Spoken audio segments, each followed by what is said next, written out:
പാലക്കാട് ധോണി മായാപുരത്ത് പുലി ഇറങ്ങിയതായി നാട്ടുകാർ. മായാപുരത്ത് ജയശ്രീയുടെ വീട്ടിലെ കൂട് തകർത്ത് പുലി കോഴിയെ പിടികൂടി.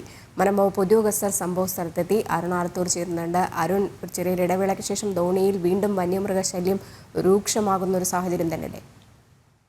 തീർച്ചയായിട്ടും രജനി, ഒരു ഇടവേളയ്ക്ക് ശേഷം വീണ്ടും പാലക്കാട് ധോണിയിൽ പുലി ഭീതി തുറന്നിരിക്കുകയാണ്. ധോണിയിലെ മായാപുരത്താണ് ഇന്നലെ പുലി എത്തിയത്. ജയശ്രീ എന്ന സ്ത്രീയുടെ വീട്ടിലെ കോഴിക്കോട് തകർത്ത് കോഴിയെ പുലി പിടിക്കുകയായിരുന്നു. ഇതിന്റെ CCTV ദൃശ്യങ്ങൾ ഉൾപ്പെടെ നമുക്ക് ലഭിച്ചിട്ടുണ്ട്. ഏതായാലും വനംവകുപ്പ് ഉദ്യോഗസ്ഥർ സ്ഥലത്തെത്തി പരിശോധന നടത്തിയിട്ടുണ്ട്.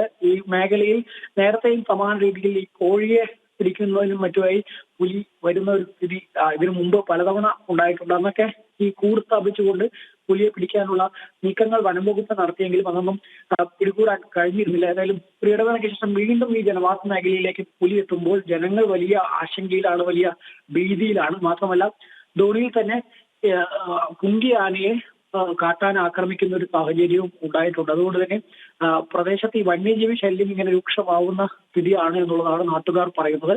മാത്രമല്ല ഇത്തരത്തിൽ കോഴിയെ പിടിക്കുന്നതിനൊക്കെയാണ് പുലി ജനവാസ മേഖലയിൽ എത്തുന്നതെങ്കിലും രാത്രികാലങ്ങളിലും മറ്റും പുറത്തിറങ്ങുമ്പോൾ അത് മനുഷ്യരെ കൂടി ആക്രമിക്കുമോ എന്നൊരു ആശങ്കയും ഭയവും ഒക്കെ ജനങ്ങൾക്കിടയിലുണ്ട്. അതുകൊണ്ട് തന്നെ എത്രയും പെട്ടെന്ന് കൂട് സ്ഥാപിച്ച് ഈ പുലിയെ പിടികൂടണം എന്നുള്ളൊരു ആവശ്യമാണ് നാട്ടുകാർ ഉന്നയിക്കുന്നത്. ശരി അരുൺ.